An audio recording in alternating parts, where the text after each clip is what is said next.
Thank you everyone for being here and to organize this fantastic workshop in Tokyo at RIKEN, and thank you for me as well for all the organization efforts for these 2 days that will be packed with the presentation. So we start directly with my talk. I'm Alessio Del Bue, and I'm the head of the pattern analysis and computer vision group in IIT. Just to give you a position where I'm located, we are located in Genoa, and Giorgio will give, of course, a more complete and overall overview of IIT. We are in the building on the right, where you see the IIT logo. It's called the Center for Human Technologies, which holds most of the computational aspects and the technology related for human well-being at IIT. IIT, together with the University of Genoa, is also part of ELLIS, that most of you know, of course, is a European Laboratory for Learning and Intelligent Systems that groups the critical mass of machine learning through Europe itself. And we have good numbers of people there, as you will see later for our presentation. So going very briefly what we do in the group, we are a group that does computer vision mainly, and of course machine learning for the theoretical methodological aspects of this field, and with a particular focus on multimodal and unsupervised learning. We are a group of 25 people. Today from my team, there is Matteo here and Theo from the other side. Apart of these generic aspects of research, but also Vittorio will have a presentation later showing other aspects. We're also building intelligent platforms. We have a lot of work related in human sensing, so to create IoT systems that can monitor people. Okay, here you see Theo in the video. That is very for real. So for doing this, we created an infrastructure that spread a lot of sensors in half of the floor of IIT, for which we use this data information to try to understand human behavior in an ecological context. So using, for instance, 3D sensors and other sensor modalities in the office. Also, we have a good care about privacy. So the system doesn't store any image to be compliant for a lot of rules that in Europe are getting through, of course, because of AI. So we don't save any images inside. So we use application like checking if people are just properly entering workplaces, and also to have a smart environment that can change, for instance, the light intensity when people are working around, and also attaching these systems as well to LLM, large language model, in the order for the environment to provide feedback to people on what is going on in place. And this, indeed, this was a video, but in practice, we have sensorized spaces where we run object detector, and we have also sensorized objects like sensor floors, and embed, for which extract information like the presence of objects where people are, again, like stick figures, and also wearable devices for understanding where people look at the vet, to create the generative models of people, and to create, let's say, a understanding of people what are doing in the context, so to create dynamical human models when they interact into the spaces. I'm not going to talk about specifically this part, but I wanted just to give you a brief introduction on it, because myself, as a researcher, I was working a lot in 3D understanding. So from images to try to extract information on how our 3D world is arranged in the wild. And this is very useful, especially for my fellow robotics colleagues, because they need to deploy robots that goes around places. So they have to understand how our world is structured. And a lot of techniques are worked from the past. They just start from this type of data, just a set of images, a video of an environment where you can get a walkthrough of the space. And from this video of the environment, you try to extract 3D information in the form, for instance, of a point cloud, that give you a sparse representation on how the world is structured. These methodologies that can be generally termed as structure for motion are a basic technology now for many applications that works nowadays. For instance, if you use now Google Maps in Tokyo, I don't know if you ever use that, but now the Tokyo is rendered in 3D completely. And we use the capabilities of Google Maps many times these days when we lost in Tokyo, because they know where you are in 3D, and you can understand where the phone is in 3D. And the level of detail is pretty high, because they can indeed reconstruct dense 3D reconstruction. But also now, this is Google I/O a few weeks ago, you can put AR objects or indication inside the world in a pretty easy way and with a good accuracy. And hello to Giorgio, just arrived now. So I will go very briefly on this type of technique, and just to let you know how this field that was pretty consolidated in the past is changing dramatically in this year or in these 2 years. That is kind of a surprise for a technique that has more than 50 years to be a bit revolutionized. When we will see in the next year what is going to happen. So the basis of this technique is called structure for motion. That is, as I said before, you start from a set of images that can be taken by day, night, or with any camera. And you try to reconstruct the position of the camera, like rotation and translation, and the 3D position points. So the position of each 3D coordinates of a point related there. So this pipeline for extracting images is to learn geometrical models about the camera and the 3D world. And we cannot treat an image as it is. We have first to extract a set of relevant points that can be stable and reproducible in other views, and to match these points between a set of images. So we go from an image pixel to 2D points coordinate in order to be able to optimize the 3D model. And this is, of course, an approximation of the initial input we have. We run some geometric verification method for eliminating wrong correspondences between the feature points, which is an NP-hard problem, of course, is a matching problem.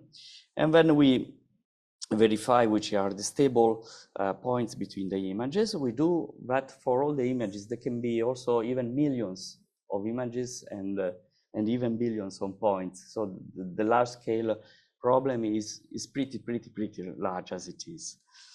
And then after we extracted this correspondence, we can do what we do with our eyes. Indeed, we can do triangulation. So we can get the feature points we extract. We project rays from the camera that have to intersect to a specific 3D position in the world. So providing you a 3D position, also estimating the camera. Of course, these systems is pretty much ill posed as well, and can have a lot of noise. So we have to find techniques in order to better optimize these larger scale problems. And also, of course, the cameras are rotation. So we have as well variables that lies in specific manifolds. The underlying model, just to be very quickly, are the following, as I told you, and starting from just the trajectory that are the points I show you on the left, which are the 2D coordinates. We have to estimate these elements, as you see, one matrix that is related to the camera properties, one matrix that is related to the camera rotation translation, and the 3D point position. Of course, everything is related to a projective model for which we have to recover the 2D coordinates on the image. So we have another step on nonlinearity, where you can essentially have to divide the coordinate in order to find the original points that provide in the first extraction step. Huh? Yeah, maybe it's better for the online people, I guess. Yeah. And this provides, of course, a solution which give you what we call it in the past a cost function. Now everyone calls it a loss function, but anyway, related on the points, 3D points position and the camera orientation. This problem is highly nonlinear, and it can have, as I told you before, hundreds, thousands of cameras and millions of points in order to get reconstruction in 3D, which are pretty accurate.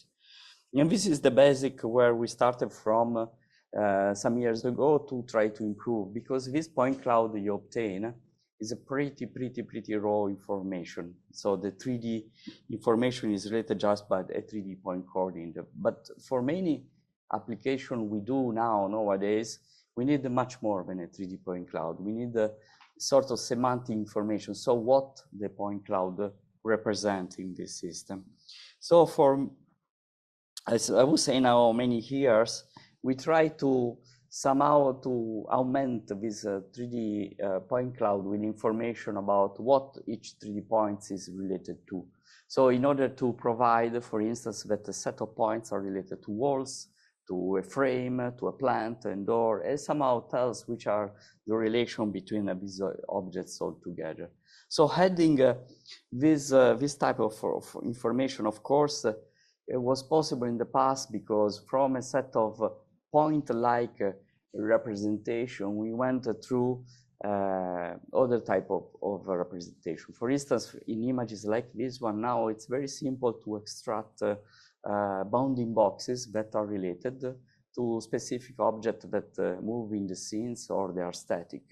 This is just an object detector, very stable, that runs on an automotive scenario. So we can extract a large number of semantic related to the detection of the objects we are in the scene. And this is the technology in this sense is so easy that we can really extract arbitrary masks and let's say regions that delimit exactly the position of the objects in the scene, even in the large scale, and even, of course, in Genova, where we have a very strange type of objects given the original class, like these banded benches. So the work we did in the past was to revisiting this structure for motion type of approaches in order to do a large scale 3D reconstruction still, but also to detect every object in the scene and try to localize it directly in the 3D point cloud in order to create usemob maps where the objects are and where they are located, which can be very useful for a lot of automatic methods, algorithms, and deployment of automatic platform like robots. So one of the works in the past with my previous PhD students, also Minos, Cosimo, Rubino, was try to use the very same workshop, the very same idea of structure for motion, but to augment it to treat objects. This was called localization from detection, and we were using again bounding box detections, which bounding box is like a curve, which is piecewise linear, so it's not very easy to run computation over it. So we try to approximate this curve into a set of ellipses because they were much more treatable computationally. In fact, we could achieve a structure for motion solution in localizing this object using an algebraic solution. So the problem was very simple. Instead of finding 3D points in the 3D space, localizing them, we were estimating 3D quadrics from a set of 2D ellipses projection. This means, to sum up, to estimate the very same problem, but with a set of new functions that we had in the past. And this is quite easy to write with a quadratic form, because we can express the projection of a quadric QI, which is 4 by 4 matrix, in terms of the camera parameters into the ellipse on the image frame. This is the equation that works and that can be assembled to be in a large scale as the previous estimation I showed to you. So the problem is, as I said before, is very simple. For each, to write at least in form of the equation, for each ellipse, we get a set of equations that we can assemble given the different viewpoint of the same ellipse that is related to the same object. In this way, given all the views, in this case 3, but there can be as many as possible, we can find the relation that maps the ellipse to a single 3D quadric in space. And this can be rewritten, this set of quadratic equation, into a linear system for which we can find easily a solution. In a way that, the most simplest algebraic solution is just run using an SPD. For each, the last singular vectors related to the smallest singular values relates to the solution and the parameters of the quadric, that then from vector form can be reassembled to matrix and find the inverse adjoint solved for the ellipsoid. Of course, since this is an algebraic solution, there are a lot of issues of computational stability. And so given the fact that the values of the matrix related to the quadric change a lot given their position in space, providing some instability on the conditional number of the matrices. So normally, but this can be solved with normalization and with other computational tricks. So in the past, we had very simple sequences here. This is a test running an object detector in images, matching the object detectors and finding the 3D position of this object also in automotive-like scenario. And this was, let's say, the simplest solution from the past. Now we can do large-scale 3D reconstruction in arbitrary cities. Here, an example of Lisbon, where we extract both the point cloud, but also the localization of different man-made objects around the sea that we can project back and verify if they exist really on the 2D map, cartography map of the object. This is OpenStreetMap type of map. And so the system becomes pretty flexible in managing different cities in different parts of the world. Here, an example for Berlin. And here, another example for Vienna, where some of you probably have been for ASML last week, I guess. And so this is just a presentation, a first part of presentation will show you how is it possible to include higher level information into current 3D map estimation or 3D structure from motion. But one thing we were always worried and thinking about our field was that every time we try to attack a 3D problem, we try to take an image, find some geometric primitives from that, and then remove the image, taking it away. We just keep a 2D points coordinate or a bounding box coordinate, or either an ellipse coordinates, let's say. And this was something that was annoying us because the full content of the image is much richer than the geometric primitives we were using. So the idea was really why we cannot really optimize with a 3D geometrical model the image pixel directly. Of course, there were been some attempts, but there was a bit of a revolution in the last year or so with NERF, but today I'm going to talk you about 3D Gaussian splatting, which is a technique that was possible only because there was a conjunction between computer graphic and computer vision. Because computer graphic people are really good to render 3D geometrical model directly in an image or screen space. And everything started here when these authors provided some years ago a differentiable rendering engine that could render from Gaussians, which is an extension to say of an ellipsoid, a 3D shape directly from that. So using thousands and millions of these basis functions, which are Gaussian, they were able to differentially rendering these models. So opening this type of research to modern GPU processing as well. So now I was a bit tricking you with sequence I will tell you later, but this again is the sequence I showed you before, where we start from a set of images.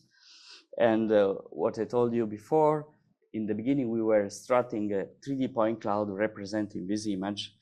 Now instead we represent these images with this basis. So the image, as you see, if you look at the video sequences, is composed by very fine Gaussians. These are millions, 2 millions, 3 millions of Gaussian that kind of interpolate the 3D space represented from this image.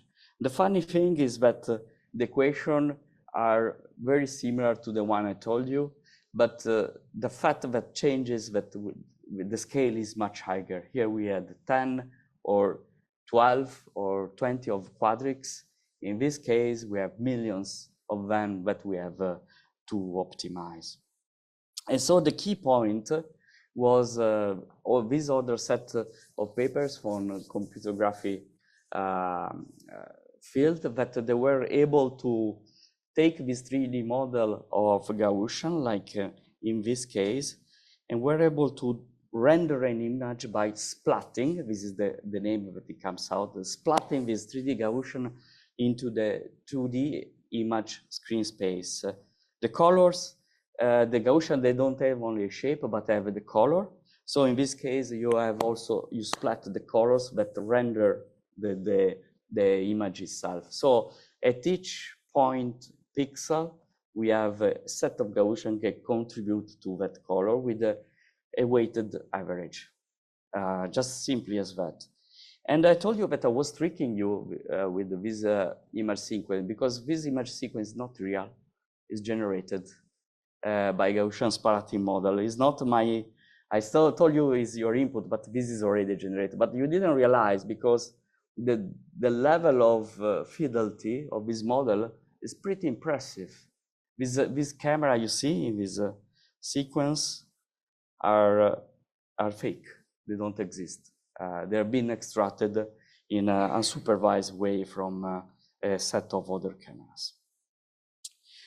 And we had the same question here: how we could input semantic in this 3DGS model, in order that I don't have only a 3D representation, but I know what each Gaussian is attached to which semantic meaning, like a chair, a desk, or whatsoever.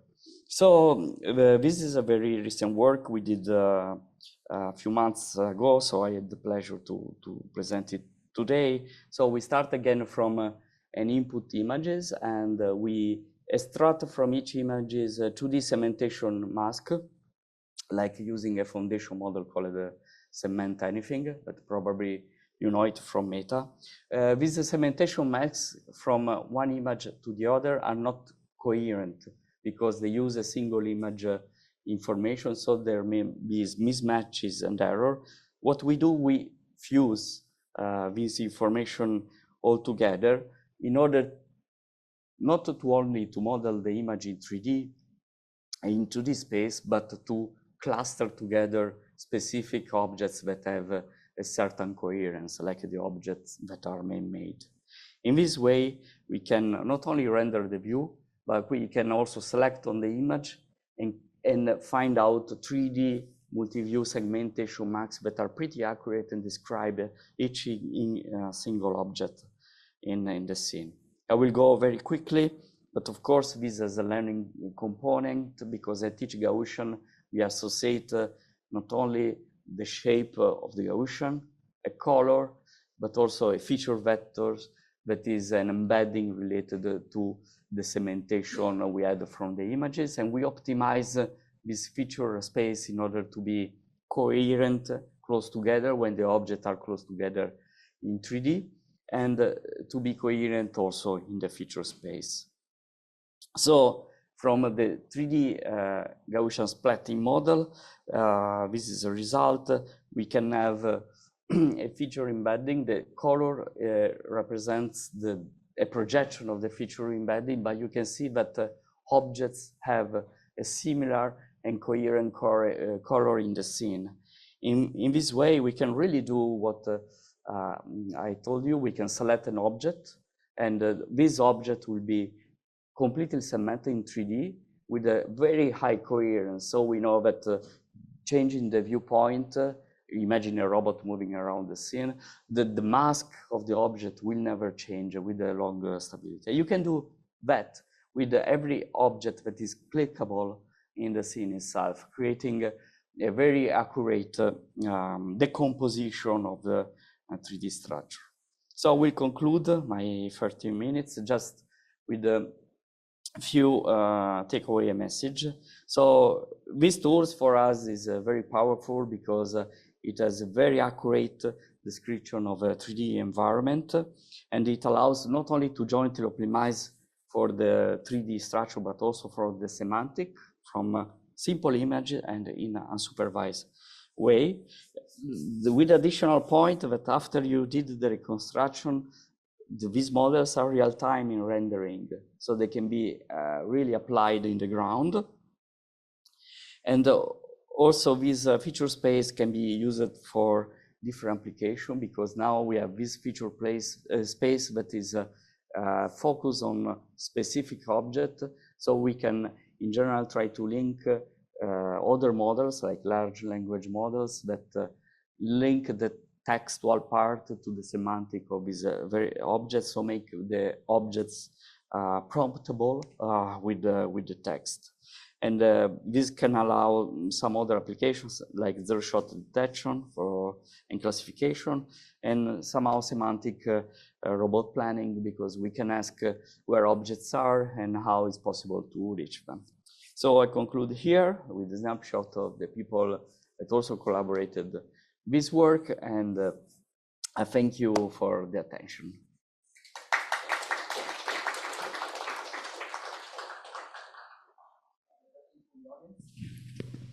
Thank you, Alessio, for the great presentation. Thank you. Other questions? One. Thank you very much for this beautiful presentation. I wonder if such a rich data could be used for anomaly detection, like somebody falling down or misplacing smartphone in the environment. Is it like not too much? Or? No, it's not too much. We are trying to, what I show you here is rigid, okay? It applies to a rigid world because we use this as a supervising signal. We use in the fact that objects are static, so they have to be in the very same 3D space somehow. But this can be applied to dynamic as well with the further relaxation of the model. Of course, this relaxation is complicated because when you are in a dynamic environment, it means that this assignment I showed you before are no longer valid, but is feasible. So you can get the nice things of his models with this atomic Gaussian-like representation or ellipsoid representation is that they are interpretable. So they are like particles in a 3D space. So you can add physics to them somehow. So you could somehow, if you have a person, you can fit a kinematic model to them. In theory, we still didn't do it, but it would be great to fit a kinematic model in order to understand if something bad has happened to people.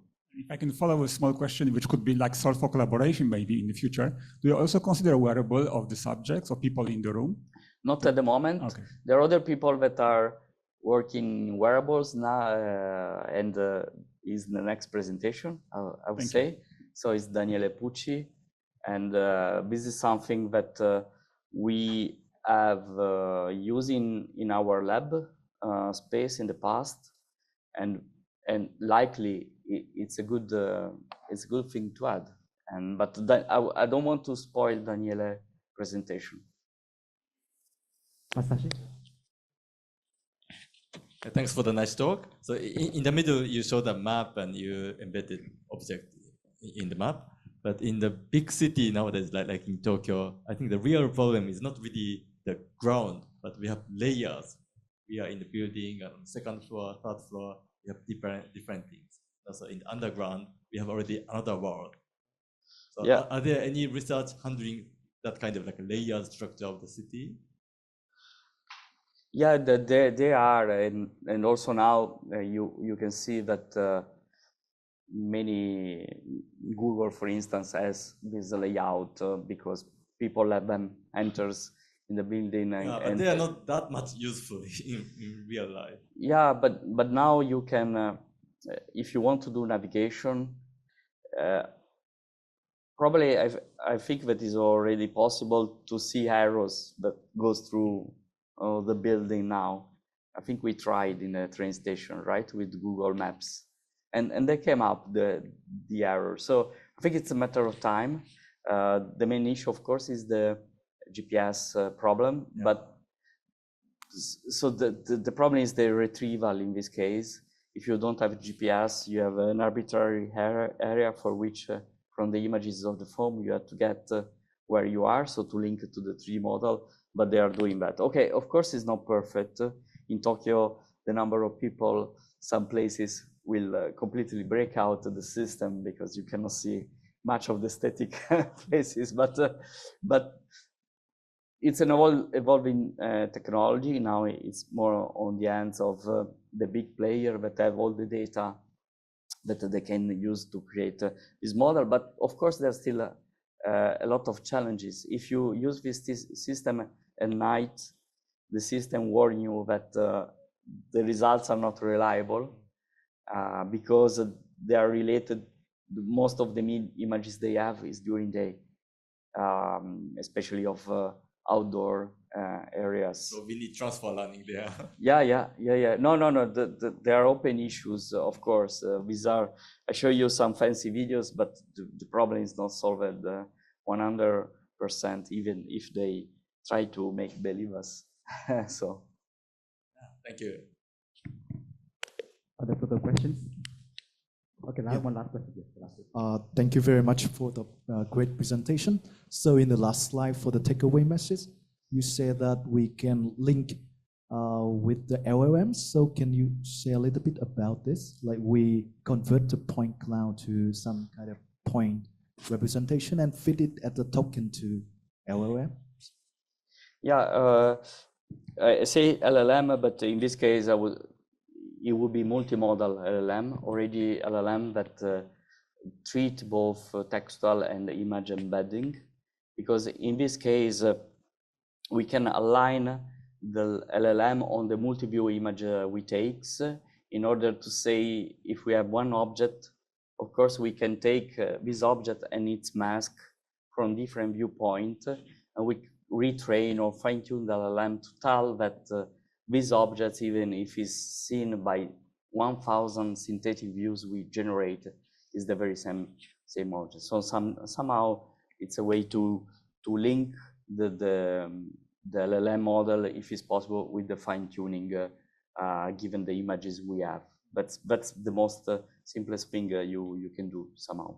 So we directly like use images as the modality to LLMs? Yeah. And through a multimodal model, which are very available at the moment, open source like Java and others, you can try to link the image you see to the.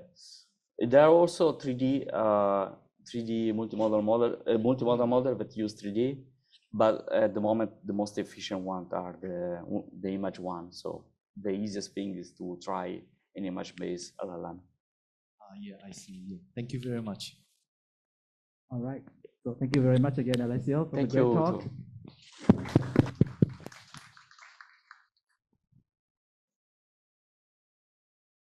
So first of all, thank you very much for organizing the workshop, for inviting us. My name is Daniele. I lead the Artificial and Mechanical Intelligence Lab at the Italian Institute of Technology. We are a team of about 45 team members, basically researchers. And if we had to state with one sentence what we do, what we are trying to basically research on is how to optimize both the motion intelligence and the body of the robot, and in general, somehow, of multi-body systems. The why we do this, I'll be really brief on this. If you take a look at the numbers of musculoskeletal diseases impacting Europe and also the entire world, you see that still the productivity of our current society is still impacted by the classical back pain, and the current countermeasurements are not working. So we've been working on a recent project we called ErgoCub, financed by the Italian Institute for Work Accident and Prevention, which involved also other two lines at IIT, one by also Lorenzo Natale, which is here. And the idea was how can we then make new humanoid robots and new wearables in order to basically measure the human beings and also develop new humanoid robots that can assist future workers. Our starting point was ICAB. ICAB is the long-standing humanoid robot developed at IIT. The first idea back in 2002, then the somehow successful story from 2009, ICAB, the robot child, the kit with a certain number of sensors, like force test sensors, tactile sensors. And the question back in time was, okay, so we have ICAB, how can we design a new robot on top of ICAB? And so basically over the last years, we have been working a lot on ICAB and clearly understood that one of the fundamental limitations for the robot to somehow do something effective was actually due to its body. Okay, so the robot child was not really the perfect shape for the robot to assist humans in physical tasks. And that's why somehow we learned in the hard way that the body somehow needs to have a degree of intelligence. And everybody, when we talk about this, thinks about passive walkers, which somehow walk without a degree of sensors and actuators. So the question here was, how can we somehow connect the environment, the humanoid robot, and its body intelligence? And how can we leverage the modern computing machines to do so? So the idea here is, okay, so we basically want to design a new robot that it's optimal with respect to certain metrics. And the robot is composed of rigid bodies. And the bodies are basically somehow, they have properties that are fundamentally related to the constitutive materials. So our starting point back in time was really the dynamics of motions. So these are the equations of motions for a single rigid body. So in the top left, you see, you basically have F equals ma. So you have the mass times acceleration plus the Coriolis effect written in a fancy way equals the force. And then clearly you have the mass of the total body, the inertia of the total body, and also the center of mass of the total body can be parameterized with respect to two quantities, the densities and also the geometries. So the densities and the geometries basically are those which govern the dynamical properties of the single rigid body. And the nice thing is that if you parameterize the single rigid body in this way, you inherit the fundamental properties of rigid body dynamics, like triangular inequalities of inertial matrices, positive definities of inertial matrix, mass being positive, and also a well-defined center of mass. The so-called physical consistency of the rigid body.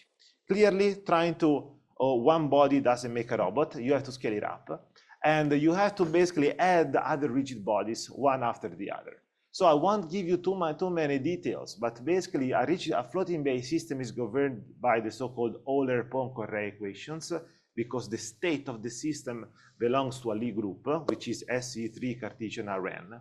So you cannot really use the classical Lagrangian mechanics in order to derive the equation of motion. But at the end of the day, what you get is that basically you get another form of F equals ma, where this is basically the mass matrix of the system. This is the acceleration of the system, which contains the joint acceleration, the floating base acceleration. Then you get basically the gravity plus the Coriolis effect. And then also you get the internal torques, which are basically due to the motors.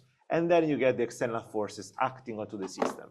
Here you have to keep the parametrizations going on. So you have to basically keep parametrizing the entire floating bay systems depending on the geometry and masses in order to get a mechanical structure which depends upon geometries and densities. Then on top of this, we have also added the motor dynamics. So you basically can parameterize the joint torques, which are those which actuate the system with respect to the motors, so the type of motors, because clearly motors might also have an impact on how the total system look like. In order to do so, we've been developing libraries, so one in Python, and more specifically differentiable libraries. So we've been working on Adam, which is a library that exploits Casadi, which is basically a tool allowing to do the derivatives quickly. So I've been writing dynamics, parameterized dynamics in Python, which run on CPU, but also on GPU. So basically I've been writing new libraries. One of those is called JAXIM. It's a simulator which basically can run on CPU, GPUs, and TPUs. And basically this simulator is also differentiable, so you can get the derivative with respect to parameters, state, inputs, while keeping the so-called physically consistent. So at the end of the day, the robot can be viewed as a floating bay system, which is parameterized with respect to a certain number of parameters, and then clearly also subject to a certain number of constraints, because the constraints then are those which make arise the so-called Lagrangian multipliers, then define the external forces, for instance, when the robot is balancing. So with this formalism, we'll be building architecture, parameterized architecture, that allow us basically to take gradients of the system. But then clearly you would like to take gradients of not only of the open loop system, but of the entire chain. So you have to add the so-called motion intelligence. So you have to basically write state estimators and trajectory controllers in order to start controlling parameterized floating bay systems. I won't give you too many details on how to synthesize controllers, but I just wanted to say that the difficulty in controlling this system is that X does not belong to Rn, so it's not a linear space. So X is a Lie group. So you get two fundamental problems here. The first one is that Lie groups, especially not simply connected Lie groups, cannot be globally stabilized. So you basically have to give away global stabilizers. And the second is that holonomic constraints acting onto the system activate the so-called Brocket obstruction. What is the Brocket obstruction? It's basically something that in control theory doesn't allow you to have even local stabilizers. So these kind of systems are particularly difficult to control because on the one hand, the topology of the system doesn't allow you to have global stability, so you cannot start from any initial condition you want and converge wherever you want. And on the other hand, if you start close, you may not even converge. So this is basically a problem that we solved by doing basically task-based inverse dynamics. That I don't give you too much the details, but basically at the end you can basically phrase the task, the output of the system as an optimization problem. And so what is the overall output of this? The overall output is that you can get these nice fancy behaviors of the robot, where basically here we are controlling only an output of the system being the center of mass and the angular momentum. And here the robot was torque controlled. So basically you can stabilize the joint torques, which allows you to basically have a compliant system. So at a certain point, the user will enter into the scene and will start touching the robot, and the robot keeps being compliant. And so basically, because here we are stabilizing an output of the system. Clearly, state estimation plays a big role. I don't give you too many details on this because there is Ines Sorrentino behind the scenes. So do not hesitate to ask Ines how the overall estimation system works. This is also a paper that we published recently in ICRA. So once you get controllers basically stabilize systems, okay? But the controller needs trajectories in order to be stabilized. So controllers generate inputs in order to have stabilizers around and with properties, so around specific trajectories. So you need to plan trajectories. How to do so? Well, we've been doing this with a certain number of ways. One is optimal control. So optimal control methods basically try to solve the issue on looking forward. So they integrate the floating-based system forward on a horizon of time. And then one of the fundamental questions that actually they ask is where should the system make and break contacts in order to keep the balance? This is a fundamental point because if we didn't have contacts, so the problem basically wouldn't need motion planners. So this is something that we have to understand, and we have to clearly understand. So because sometimes motion planners are added where they should not. So contacts basically are what really makes motion planners necessary, and we have been using transcription methods, direct transcription methods on how to basically solve the motion planner, the optimal control. So this allows us basically to find, to understand on how to generate the whole body motions of the robot. This is a new library we recently have been working on. So basically this library allows you to drop any parameterization of the surrounding environment, with smooth approximations. And then the library and the methods that we're working on basically automatically generate whole body motions of the robot. So you can generate agile motions of the robot, parameterizing them clearly in a certain way, and then also the robot can understand on how to jump onto stairs. These kind of methods sometimes do not run online. So how can we make them running online? Where it's pretty simple. Instead of making the total transcription methods on the overall system, you take an output. So you basically do the model reduction. So, and the model reduction is always the so-called center of mass dynamics and angular momentum dynamics.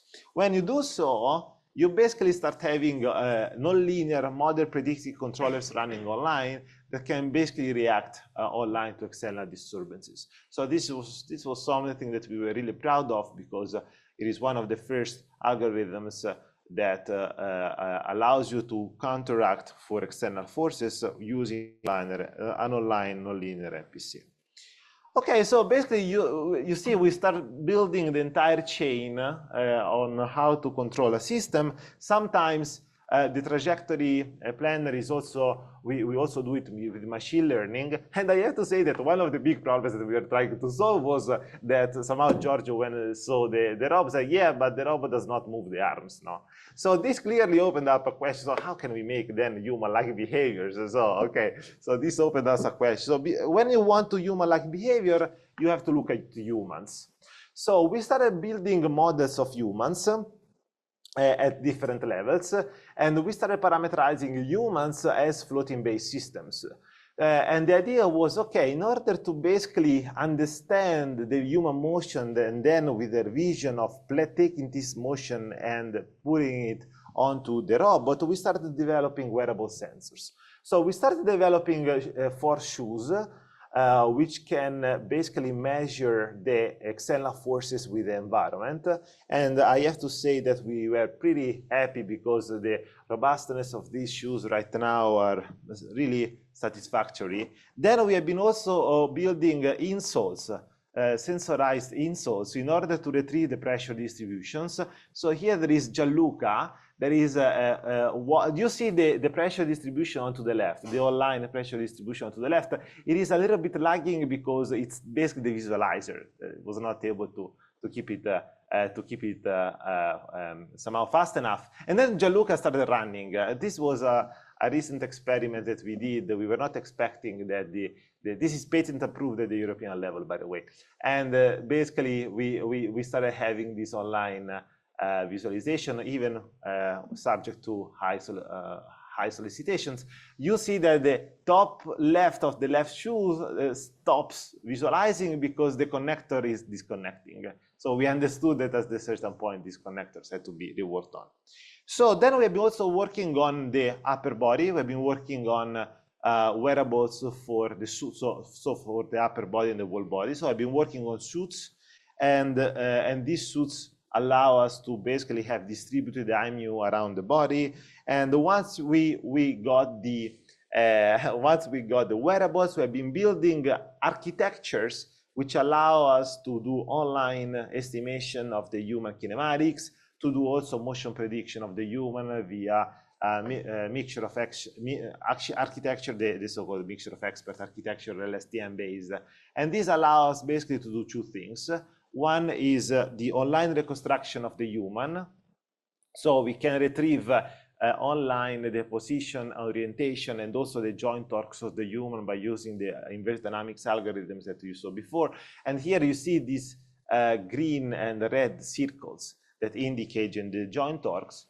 And analogously, by doing motion prediction, basically what we've been doing recently is to evaluate what is the future motion of the human, and then evaluate also a metric of the risk while doing a specific physical task. So here you see that the red avatar is forward in time with respect to the gray one, and then you can evaluate KPIs which denote the physical risk of the human, and then you can basically make the suit vibrate when the future motion of the human is so that the risk is too high. Once you get wearables, you can start measuring the human motion, and you can also do the so-called retargeting. So the retargeting onto the robot. So we started transferring the motion by using pure kinematic retargeting, and this is a method that basically we developed recently that takes the human, projects it onto the humanoid robot, and then we started learning this motion. So with a multimodal adaptive neural network. So without giving you the details, basically this is unsupervised learning, which automatically generates the motion of the robot by only injecting desired directions. And at the end of the day, we were able to generate these motions, which actually made the robot move the arms, so we solved part of the problems. But the main issue, the main point here is that once you initialize the nonlinear optimizer with a motion which is kinematically feasible and taken from the human, the optimal control gets much faster. So you can solve optimal controllers by using these motions as warm start, and the computational times drops because basically you start injecting motions that are somehow kinematically feasible and also have some invariants that the human is automatically implicitly minimizing.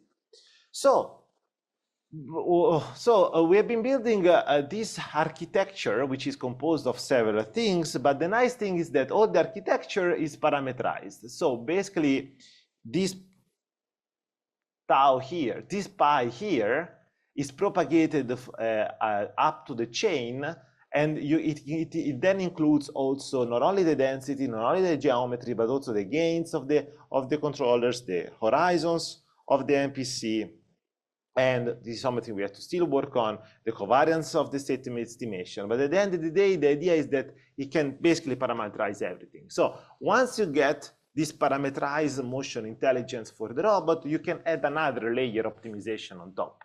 And then you can do either zero-order optimization or first-order optimization. Why first order? Because thanks to all the machinery we have been building, the entire chain is differentiable. Okay, so, and then basically you can add a zero-order optimization in order to understand what is the best optimal robot for doing specific task. We've been doing, we have been applying genetic algorithms to understand this. So the fitness, some of the fitness functions were the task, the possibility of completing the task, the minimizing the joint torques. So here we wanted to wonder what was the best robot that basically was able to walk and minimize the energy. And the nice thing is that basically we were converging to, by using proper initializations, you can get optimal robots that basically can walk and do specific tasks. This clearly can be done not only on humanoid robots.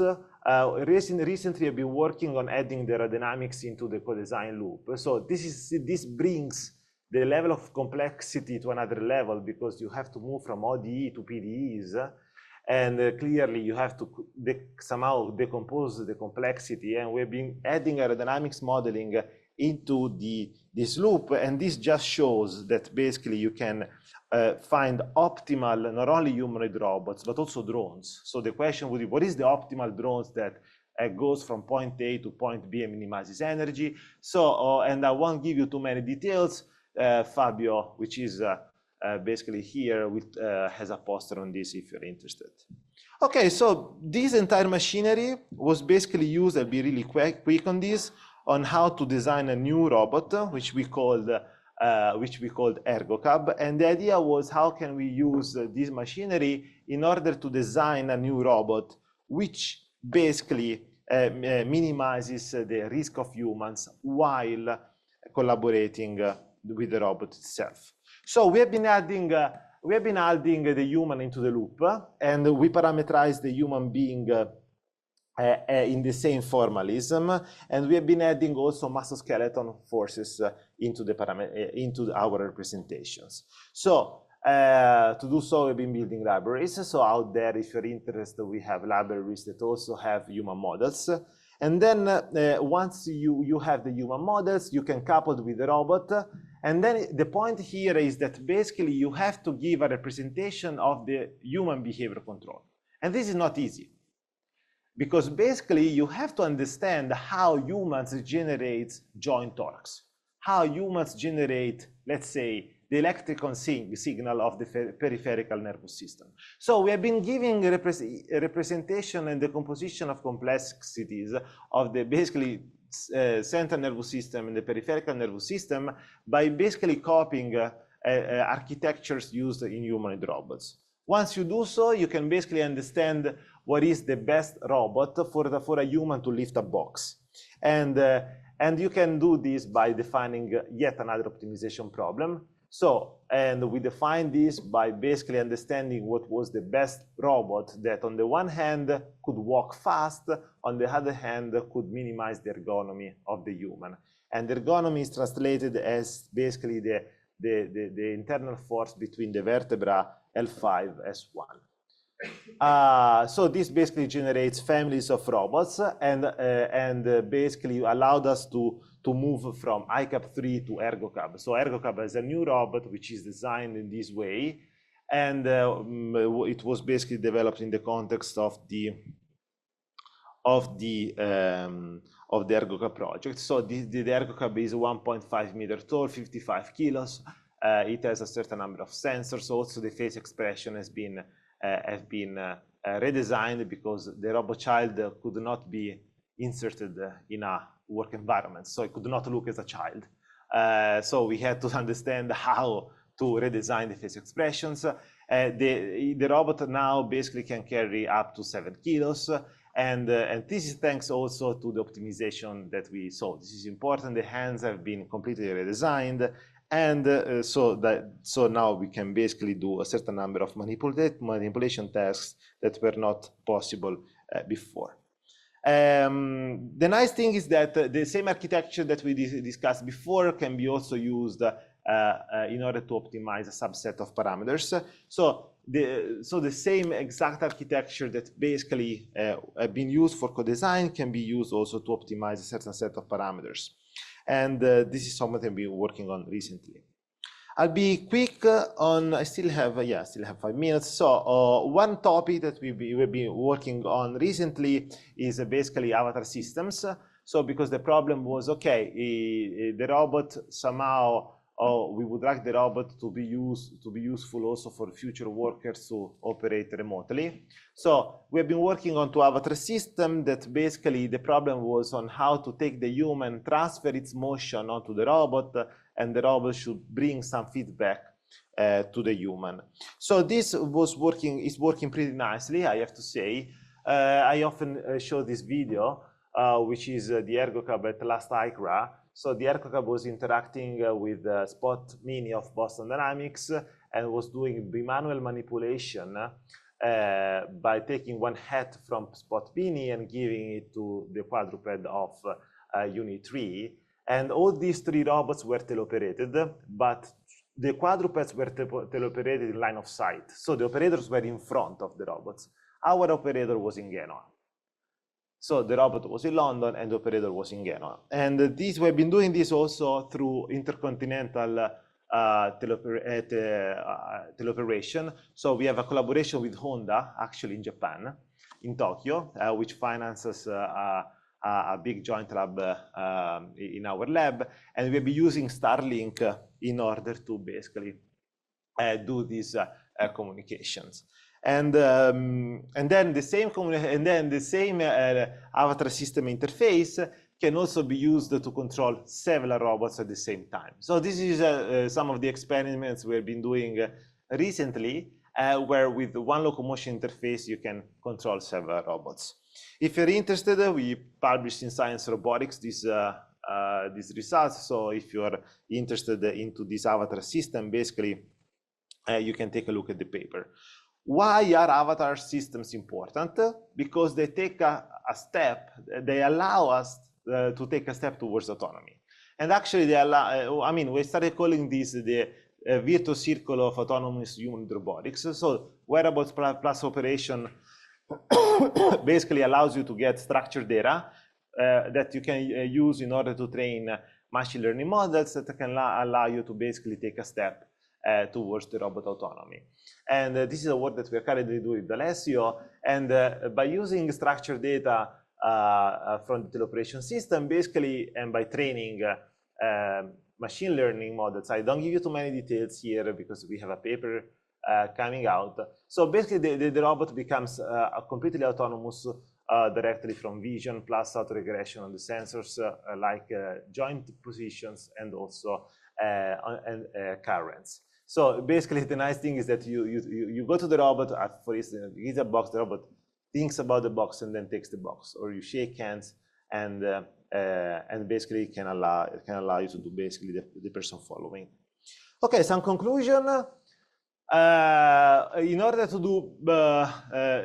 to conceive new robots, we have to really understand on how to represent them. So we have to get beyond robot representations that are nowadays out there, like URDF and SDF.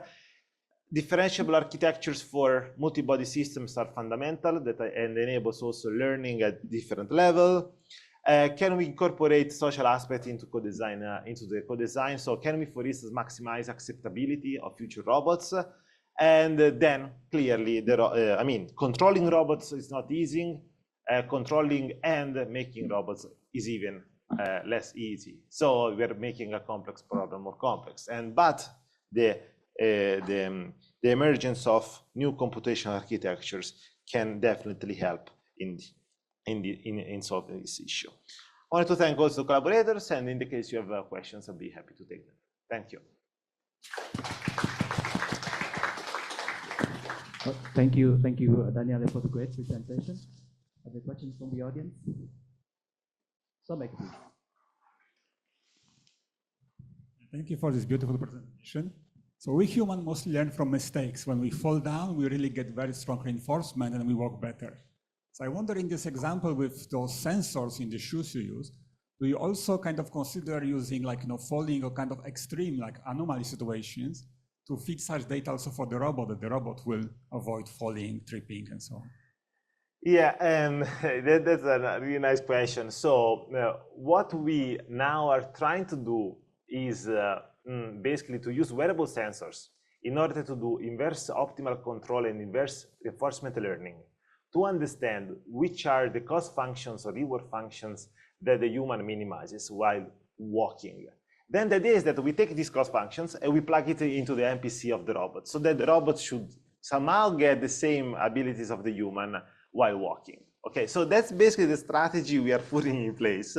It's not like we are not the first ones who tried this, but what we have more is that we have force shoes. So we can also understand at the force level, the dynamics level, what is going on for the human. So the idea of understanding human principles and bringing into the robot in order to, let's say, avoid the robot's fall is taking this direction in the lab. Welcome. Are there other questions? Oh. Can I have one more? For the teleoperation, how painful is delay? Like, so, you know, Tokyo versus Italy, I don't know, Europe versus Italy, is this a huge problem? Or? Yeah, so the Tokyo versus Italy actually depended if it was cloudier. So we had to understand because you pass through a satellite. Okay, so if it's cloudy, it's more. If it's sunny, it's less. So we went from 500 milliseconds to 2 seconds. That was the delay that we got. Okay, but I have to say that somehow we are getting better for this, so we can transmit cameras, motions, and actually the operator can do something. So for us was really rewarding, let's say. So any further questions? Thank you for the interesting talk. In the middle of your talk, you mentioned some differentiable multi-body simulator, I think. Yeah. What's the benefit of introducing differentiability? Yeah, so differentiability can be used at several points. So let me get back to this slide. So if you basically get the trajectory generation, like let's say the motion intelligence and the simulator differentiable, then you can basically optimize parameters by using first order methods. This is the first easy answer. Okay, you can take IP opt, which uses somehow the gradients, first, second order, and this is a first really somehow answer. The second answer is that if you want to do machine learning on top of this, you have to do gradient descent, and then if you have to do gradient descent, having gradients is really important. Okay, so these are basically the two fundamental reasons for which we are really going towards differentiable simulators, so that you can get sensitivity analysis of what is going on the underlying architecture. Thank you. But to introduce such differentiability, you need to relax something. And does it affect the quality of simulation, or? I mean, nowadays, the libraries that have been emerging allow you to get differentiability without relaxing anything. The only thing that you relax is computational time. It takes more time. Okay, but then since these libraries have been thought for GPUs, then you can basically do batch computations on GPUs and gain a little bit of time. They are not as fast as simulating classical non-differentiable ODEs, but anyways, this is still treatable. Okay, thank you very much. Other further questions? Okay, if not, let's thank Daniele Del Bue for the great presentation. Thank you.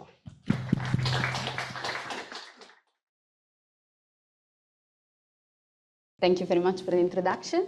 Good morning, everyone. I'm Marta Lagomarsino from the Human-Robot Interfaces and Interaction Lab. Today, I'm going to present the activities of our lab together with my colleague Francesco Tassi. So our lab is led by Dr. Arash Joudani. We are a pretty international group of about 35 people.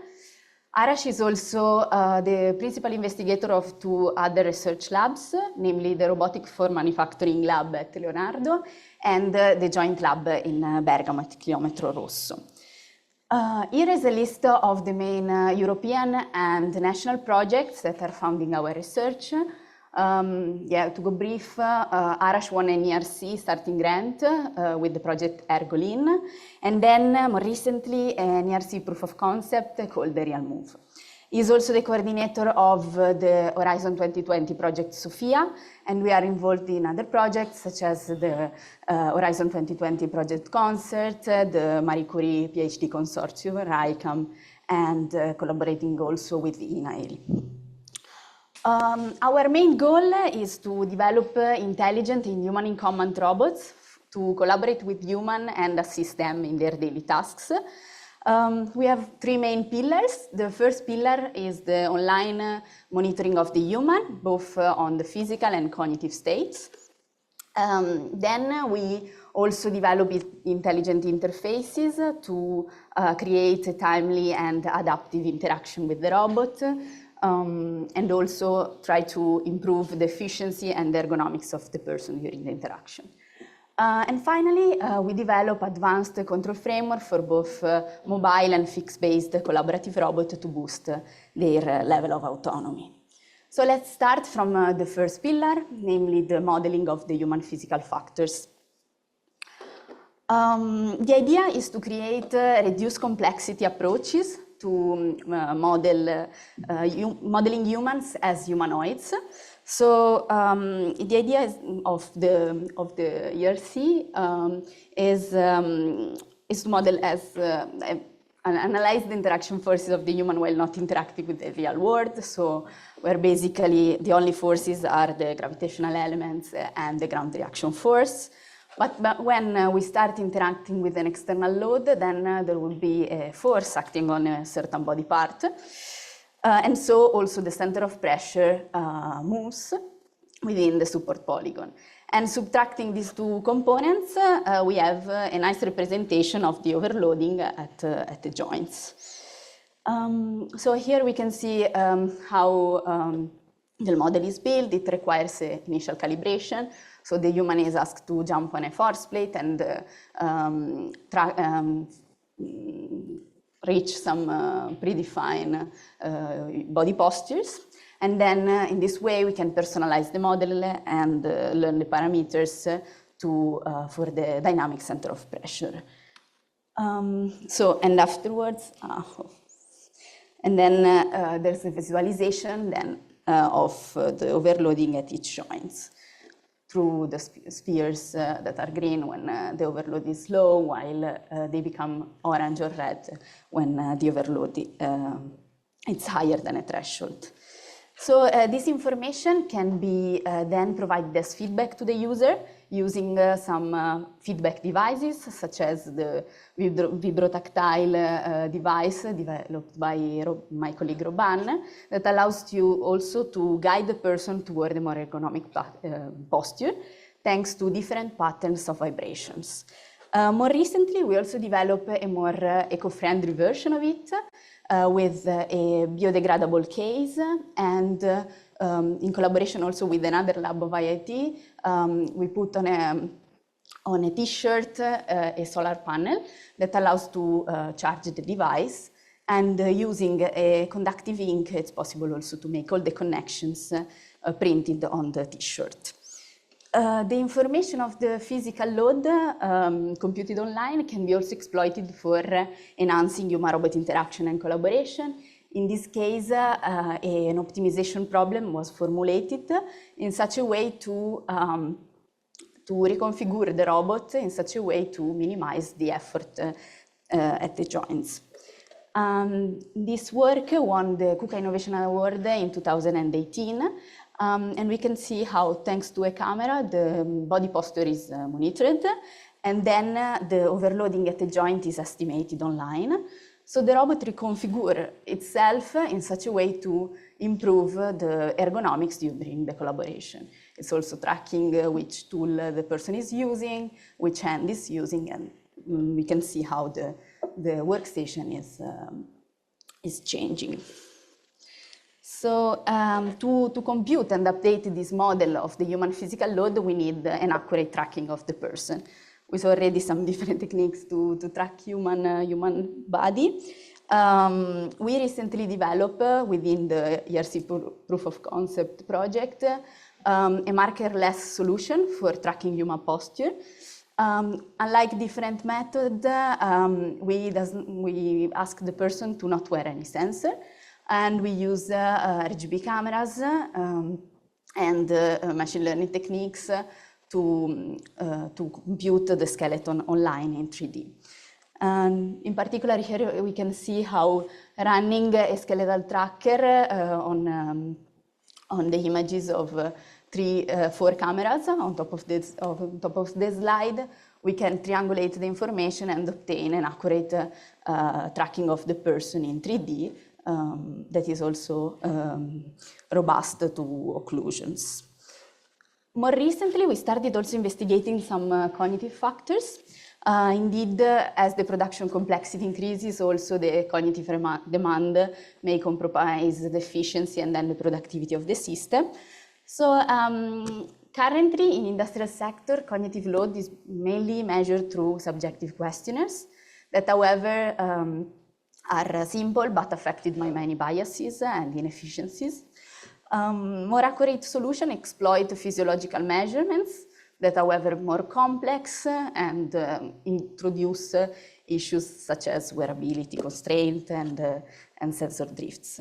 So ideally, we want to develop systems that are accurate enough for our applications, but also simple to use. And following this idea, we recently investigated the concept of mind-body connection. And in particular, the idea that human whole body movements function as coping mechanism in response to stressor and cognitive demands. And so we try to monitor those mind-induced motor behaviors through cameras. To do so, we exploited an attention tracker to estimate where the person is looking at toward both static and dynamic region of interest. A body kinematic tracker to understand the task that the person is doing and monitor its body configuration over time, and also analyzing the task advancement and eventually anomalies during the task execution. And putting all this information together, we can compute online some factors that were identified by experts as indicator of stress and mental load. And thanks to a combination of those factors, we can result into final score that we can provide online. Similarly to what we did for the physical load, we exploit these online factors to adapt the robot behavior and potentially enhance the collaboration with the robot. And so in this framework, we were aiming at tuning the safety limits, so rethink the concept of safety in human-robot interaction, including also the optimization of human stress and potentially productivity. This is done by adapting the robot trajectory, and in particular, monitoring the attention of the person toward the robot and also its estimated mental effort. The robot can perform the path unaltered if the person is directly looking at the robot and the mental effort is low. While if the person is not directly looking at the robot, we want to ensure a higher separation distance. And so the trajectory the path can be adapted online, also during the execution of the trajectory itself. Moreover, we adapted the speed of the robot, solving a multi-objective optimization problem, aiming at minimizing the total execution time and the integral of the square jerk along the trajectory, namely optimizing for the smoothness of the trajectory. And the idea is to, given the result of this optimization that is an optimal Pareto front, we want to select the most appropriate solution according to the stress of the person. So combining everything together, our algorithm guarantees excellent level of average productivity without compromising human performance, neither in terms of stress or error committed. More recently, we started investigating a more holistic approach that puts together human physical and cognitive factors and robot factors in a unified optimization framework. And in this case, the objective was to aim human preferences. So due to the difficulty of modeling them, we adopted a data-driven approach to try to learn the optimal interaction parameter on the fly, thanks to a reinforcement learning algorithm. So in this case, we consider three main interaction parameters: the object orientation, the interaction distance, and the velocity profile of the robot. And the robot acts in such a way to maximize the coefficiency of the two agents. This work was performed in collaboration with the psychologist of another lab of IIT. So moving toward the more human-robot interaction collaboration research activities, I will introduce MoCA, that stands for Mobile Collaborative Robot Assistant, and is the main robot used in our lab. It's composed of a mobile platform on top of which, that is commercially available, on top of which we put a manipulator, namely the Frank Mica Panda robot. MoCA is used, and also this version is used in many different applications, such as the co-carrying of an object between the human and the robot. Here we can see, obviously, if we are co-carrying a rigid object, we can rely on the forces exchanged. But if we want to co-carry a highly deformable object, such as this rope, then obviously we cannot rely anymore on the forces. And so we are tracking the movement of the person to map to the robot movements. In presence of semi-deformable objects, the idea of my colleague Doganai was to combine the information of the two online in an adaptive manner without having any information about the object that the human is carrying. And we can see the result of the co-carrying activities. The same framework was used also for co-carry ungraspable objects and heavy objects using multiple robots. In this case, two mobile robots and one person, and having as input always the same information, namely the interaction forces and the motion capture suit. Another interface developed in our lab in the concept of human-robot collaboration is MoCAman. In this case, we develop an interface equipped with a force sensor that allows us to read the forces and the effector and map them to the movement of the robot. We can switch between manipulation and locomotion mode, so we can handle all the tasks that needs to grasp a heavy object and carrying around. The interesting aspect here is that we can, like in the task performed by Wamma, an overhead task that is pretty dangerous from the ergonomic point of view. Indeed, the person should keep this tool of about 5 kilos for a long time. Using this interface, the person does not feel any force should apply a small force, and the robot take care of the weight of the object. So we are exploiting the tool and the interface for precise activities.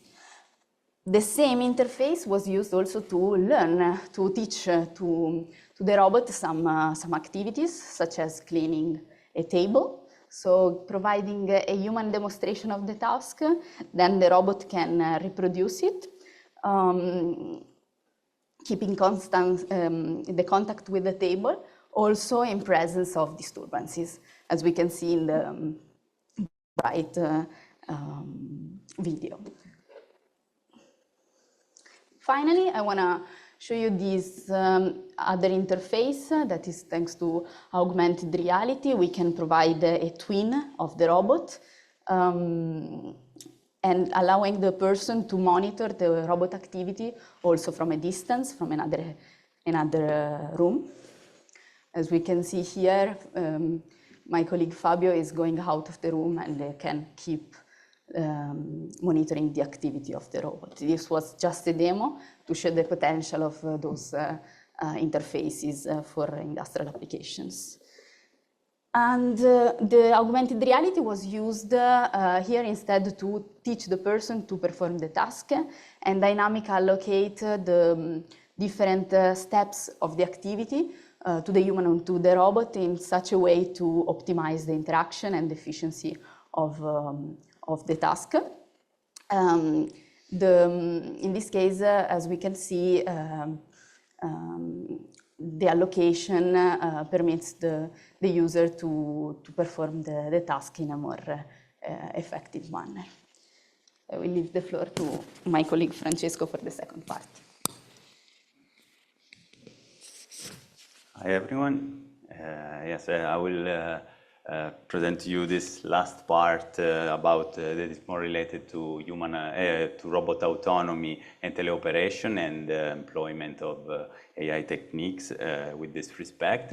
We started by enhancing, let's say, the hardware, the sensing capabilities of our Mocha robot that was shown to you up to now, and basically we developed this incapacitive tactile cover of the mobile robot, which can, by surrounding the robot and calculating thus giving us the interaction forces in capacitive manner, can allow us to perform such tasks that you see that enables a higher level of safety. So the robot can, for instance, maintain the end effector position constant while there are some disturbances acting on the mobile base, or even when the trajectories are fastly changing, this can allow to ensure an added layer of safety directly via lower, that is handled directly via the lower level controller in this sense. And then following, we can even exploit this on higher levels. So let's say at planning stage, in this case, for example, we want to move a heavy load. The load in this case is 12 kilograms, and it would be heavier than the effective payload of the mobile manipulator. So one way of moving it from a point A to a point B could be indeed of pushing it. So we exploit again that tactile structure that we saw before to stabilize the load in a certain region and move it from a certain location to another one. And this is pretty robust, let's say, with multiple different shapes and multiple objects. So given also the fact that the mobile base is higher, much higher payloads, this can be exploitable in this sense. Here are some different applications. And then also, for example, in this work, Pietro won the Amazon Research Award, in which the Mocha here was capable of identifying this pallet jack and couple it, let's say, with directly, and so that the dynamic, the whole body dynamics, once we are grasping this transpallet is changing. So now the model is adjusted accordingly, and the whole planning is rescheduled in this sense.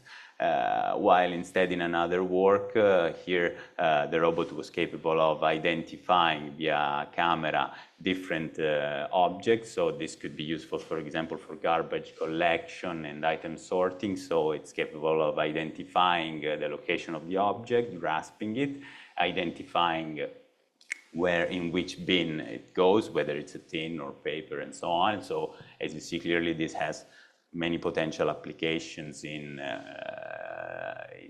garbage collection and sorting in indoor applications, because our robot is indoors, but potentially with another robot could be exploited even outdoors.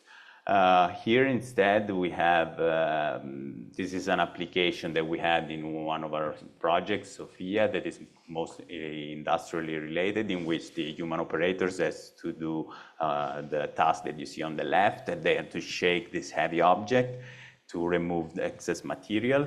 And the goal was to automatize this task because it was pretty actually dangerous given the sharp objects, and it was a bit unergonomic, let's say. So the goal was to achieve the same force at the end effector repeatedly, eventually exerted on the object, while also minimizing the, let's say, internal torques of the robot, because this could, of course, lead to robot malfunctions and damages on the long run.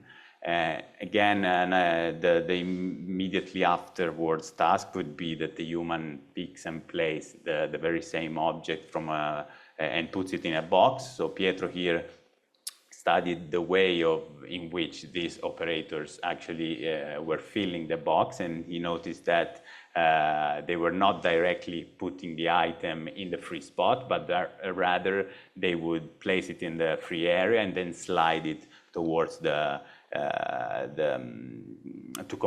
let's say make the objects more compact. And that's what he exploited to formulate this let's say planning technique, in which the robot first puts the item based on the occupancy grid that is identified via the camera, and then eventually slides it to make the configuration more compact. And this is pretty robust also in terms of modifications of the environment. So if you see the human is also collaborating, or if there are some modifications to the box, the robot can replan and be robust in this sense.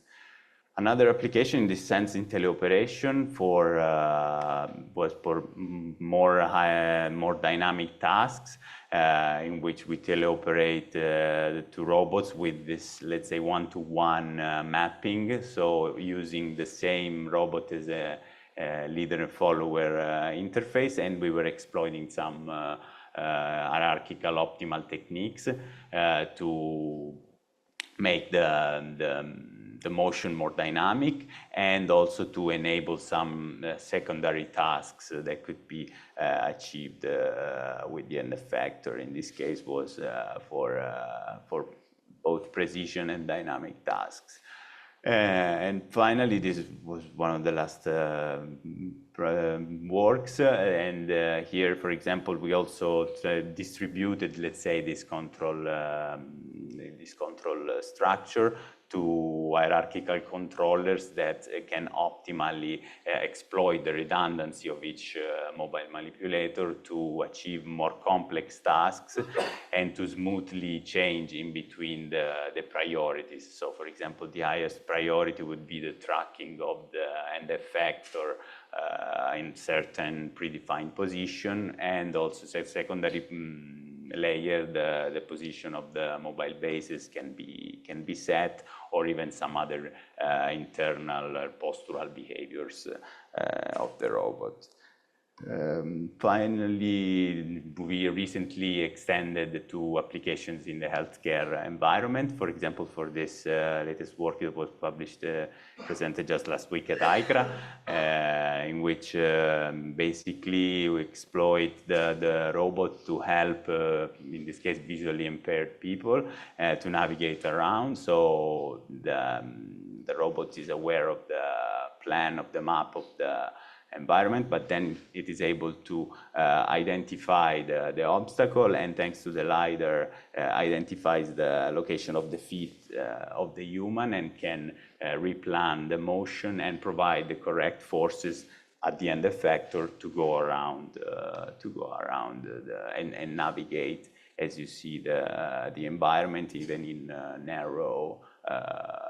more narrow corridors or places where there are different obstacles.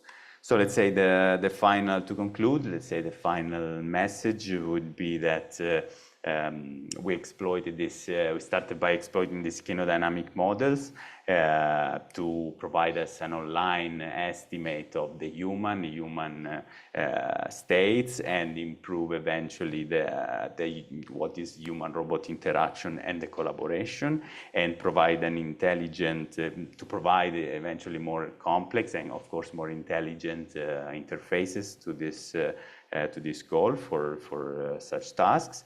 And finally, to enable these AI-based control frameworks that can improve, let's say, the flexibility and allow us to exploit the studies on the human and human ergonomics also to robot and robot autonomy in this sense. So thank you for listening. This is our lab. Open it to questions.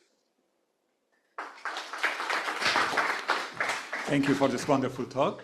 Are there any questions or comments? Oh, yes, sure. You're welcome. Thank you very much for your nice talk. And so I got very interested in healthcare application in the last part of your talk.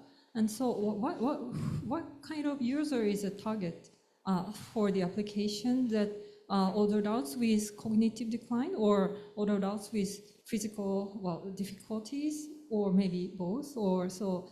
And yeah, because it's very it's a strong need, I think, with mobile manipulator, because older adults sometimes really frail, and then they cannot put or bring all heavy objects because of the frailty of bones or muscles. So such application is very kind of really practical, I think, based on the real world needs. And so I'm really interested in the target population of your robot. Yeah, thank you. Thank you for mentioning. Yeah, indeed, this specific application was targeted, as I said, to mostly visually impaired people, so blind people or low vision person. So this was effective in this sense by generating this autonomous, let's say, policies that could adapt to external disturbances, let's say, with respect to the already defined map of line that the robot knows. It could provide being able to identify the feet location and having the interface with the human and knowing the interaction forces could provide a proper feedback at the end of the human to move and steer away from potential obstacles. So in the sense of it was tested, let's say, as a primary condition indoors, clearly, but this has, of course, potential application and developments in the future in this sense. And yeah, also you mentioned for, let's say, physically impaired, we actually have an ongoing work in this sense that takes into account the fact that some people may have some physical impairments or some limitation on some of their joints, and can, let's say, optimally generate some plans for the interaction that reduce the effort on the physically impaired joints in that sense. So yeah, thanks. Thank you. Any other questions or comments? Yes, sure. Thank you for the nice presentation. I'm actually also interested for this project and this research. I guess this is based on camera, right? The navigation is based on a camera-based system, or not? The navigation here is based on the LiDAR of the mobile base. So as I said, we have already an offline plan, but then the LiDAR can compute, can get the information of the feet and of the surround. If this technology in this system, which is quite massive, and I guess if you want to take it into action, let's say out in the street or somewhere, it might be hard to use it. If there's a technology that you can transfer this, for example, to a blind stick for the blind impaired people, so you can actually use it on the street, but not in this massive form, but in something more, let's say, simplified, suitable, yes. Yes, yeah, as you said, it's very challenging because in the open environment, there are plenty of challenges, as we know already. Sure. Probably, yeah, this could be an alternative, like to make it more localized, so something like a radar on the stick that would give us the input of that we are actually taking from the mobile base in this sense. And yeah, this could potentially even do that on a simpler level. Like if you imagine in the stick, maybe you can have some reaction wheels that give you some reaction forces, and you can. Yeah, I mean, right now, I mean, as far as I know, there is this rolling part at the end of the stick that helps the impaired people to move around. So in principle, you can have some kind of motor that actually guides this this ball, and then at the end actually pushes the impaired people to follow the direction. And in principle, you would have some, I don't know, RGB camera on the stick, some small ones, and then try to adapt the technology of all this unit into a simpler format. Yeah, exactly. And this, I guess, would be a nice product. It could be very interesting, yeah, because we might treat it as a black box. We're taking the same information and providing the same inputs, so the interaction forces. Thank you. Thank you. Great, thank you so much. We have Thanks. take a question in the public. Sorry. Thanks very much for the introduction. Yes, I'm Arren Glover. I'm in the Event-Driven Perception for Robotics research line at IIT. The PI is Chiara Bartolozzi. I'll give just a bit of an overview of a few different things we're doing in our group. So Event-Driven Perception for Robotics is a neuromorphic engineering research line. So neuromorphic engineering takes designs and takes technologies inspired by biology to improve robotics. So this is sensors, computational devices, so like computers that are designed to mimic the brain, and algorithms, and trying to close the gap between artificial and biological systems. So we can see that, you know, animals and insects still outperform robots in a bunch of like task navigation and you know, manipulation of objects. So is there something particular about the way they sense the world or the way they do computation that can help to improve our robots? On the other hand, if we make neuromorphic robots with these kind of technologies, can we then go back and understand something more about biology? Like maybe there's something particularly we did in our robot to make it work. Can we find those kind of particular things also in our biological models? So the main sensor that I'll talk about, because I work on this one, is the neuromorphic camera. So this is a biologically inspired camera. Instead of taking pictures where you've got a frame of data, which makes it look like you know, an image that you can see, instead it's like our human eye. So a human eye produces spikes, neural spikes that go from the eye through the optic nerve. And then they do this when the lighting changes. So this is a camera that's been around now for 10, 15 years in development, a bit more commercially available in the last couple of years. And you can see this is the output. We have the temporal dimension in the back, and you can see where there's nothing moving, there's no spikes. Where there is there's movement, there's these spikes that happen very frequently and very asynchronous. So this is the neuromorphic technology we're using a lot. So what's the difference between this camera and a regular camera? Comes from the way it does sampling.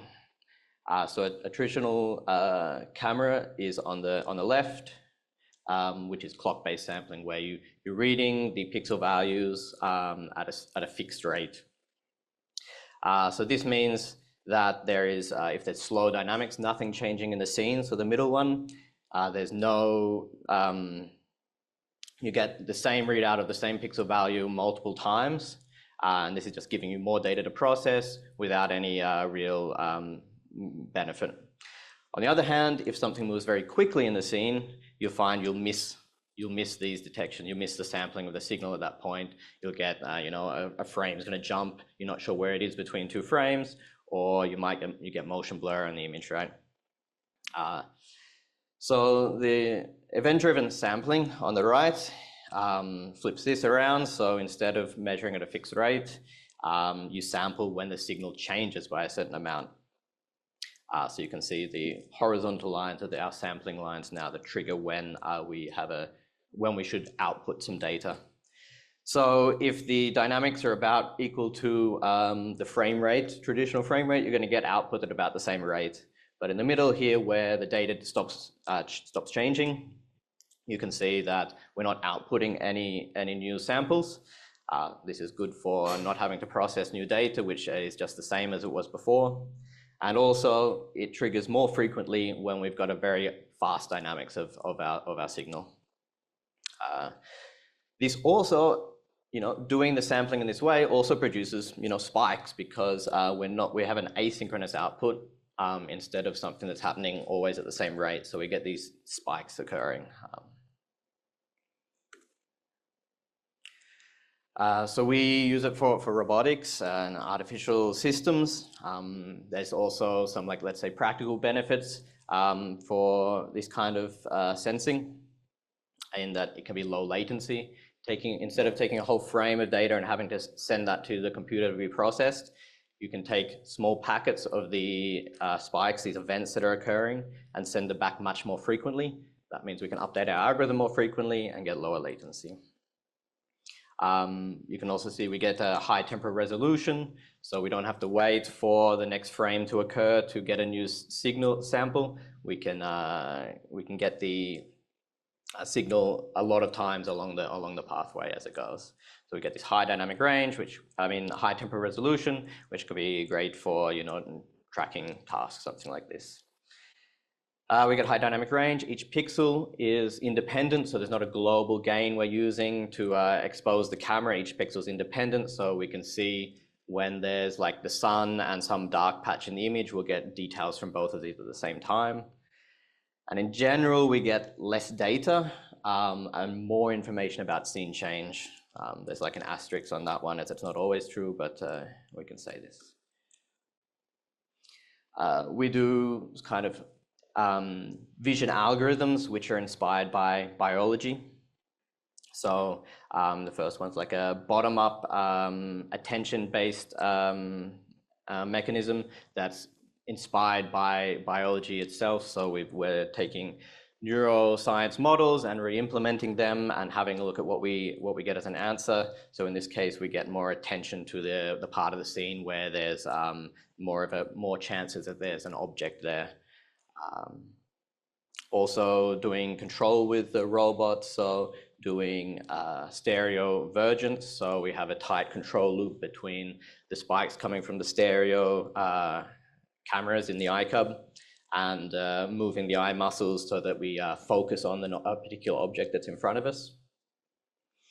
And more complex spiking models for proprioception, in this case, keeping the state of your head pose, and doing this with spiking models where we're taking the spikes from the camera and trying to implement models that we see in the neuroscience.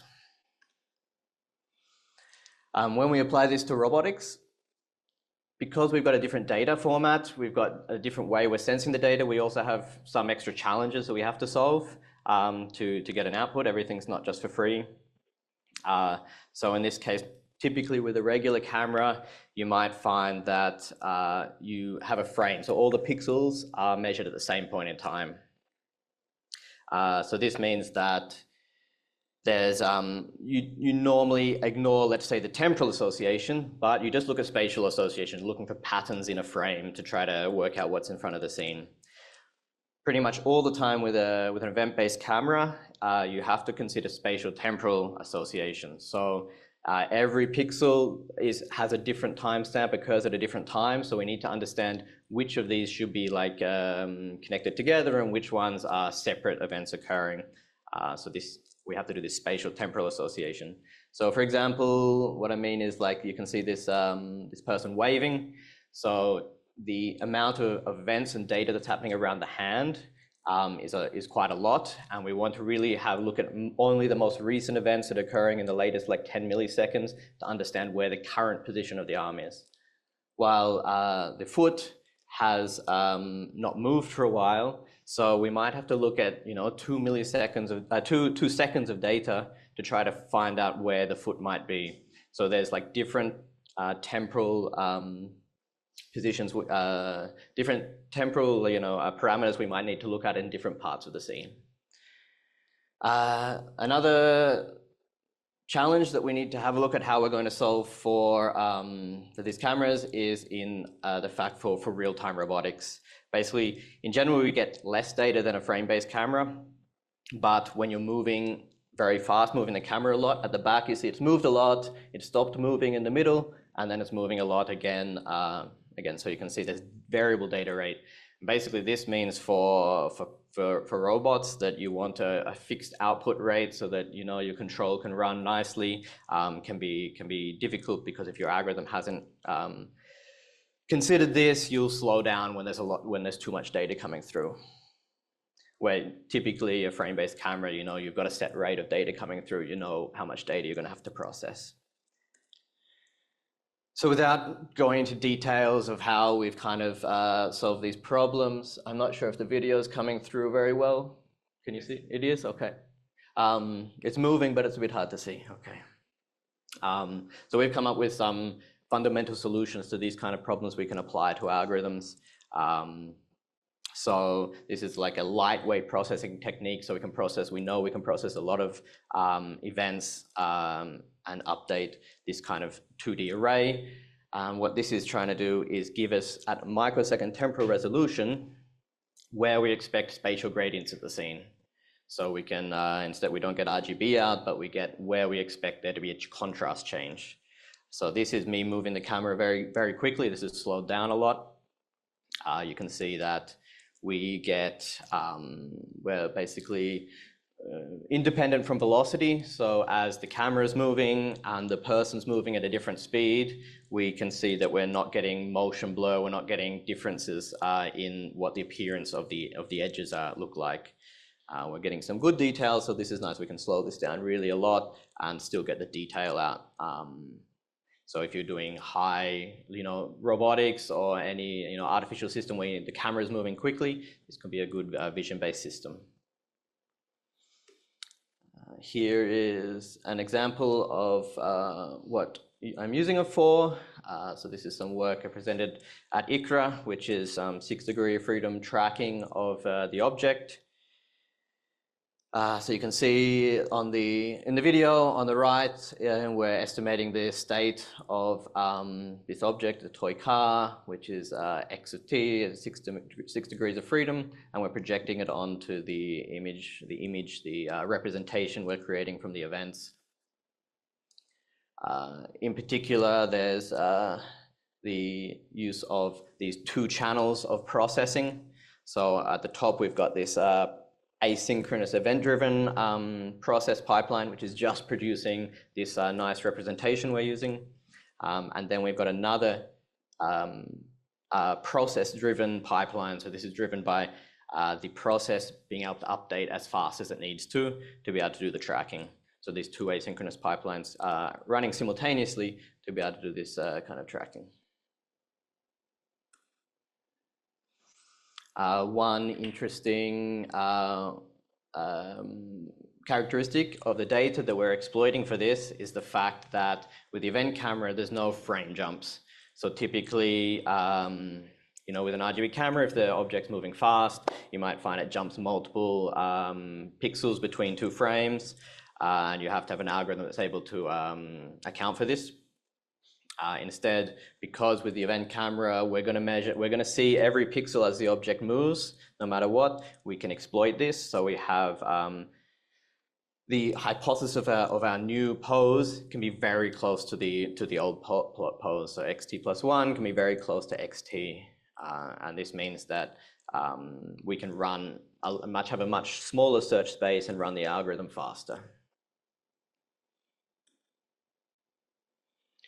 So we've applied this also in closed loop control scenarios. What we've got on the top row is our control with the event camera. In the bottom row is our control with a RealSense RGB camera. So you can see we have exactly the same control parameters and the same tracking algorithm running, tuned also for the RGB camera.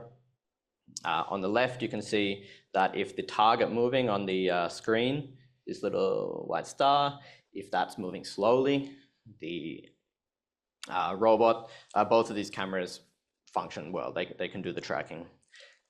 If the target's moving quickly, the event camera is able to maintain the tracking, and instead the RGB camera fails. So everything is exactly the same in these setups. The only difference is that the latency of the RGB camera is much higher than the event camera. The event camera is about 3 milliseconds between something happening in the world for us to have information about it, while the RGB camera we measure somewhere between 30 to 100 milliseconds, depending how things are set up. So this difference is only the latency of the hardware that allows the robot to do control better. And so this is great for, if you really want to do some nice agile robotics, then maybe the event camera could be a good idea for this. Here's just, okay, the numbers. I'll probably just talk about the image on the right.